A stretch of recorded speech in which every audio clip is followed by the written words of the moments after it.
Iniisip ko pa, isaw pa ng baboy eh. Kaya adobo ko. Ay, sabi ko, huwag mong damihan masyado kasi tayo-tayo lang eh. Jo, yan, Jo. Yan. Adobo naman yan ni ano eh.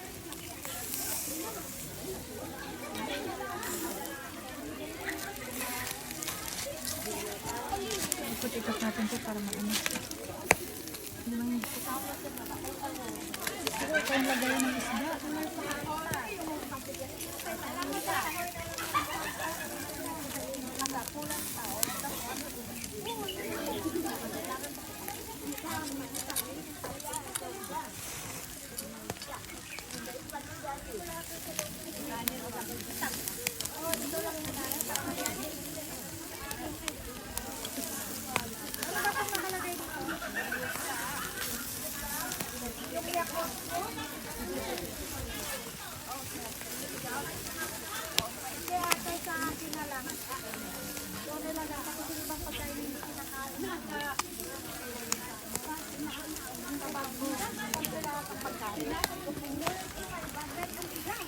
Okay na to.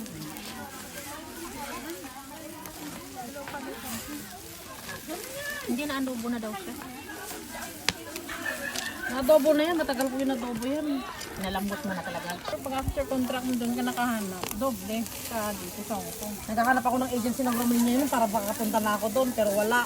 Pinas ka lang, wala Hindi pa dito sa open. Hong Kong. Oo nga, Pinas nga. Wala pa nga open noon. Alam mo ba magkano lang ang kanilang down Gastos na sa ano lang siya ng 40 or 50. Nagatulong lang daw yun sa mga ano, single mom. Yung vlogger nga na isa dito sa Hong Kong, yung sikat na unang vlogger dito, doon na sa Romania. At least mailiikot mo na lahat ng Europe pag nandun ka. Tipis taon lang.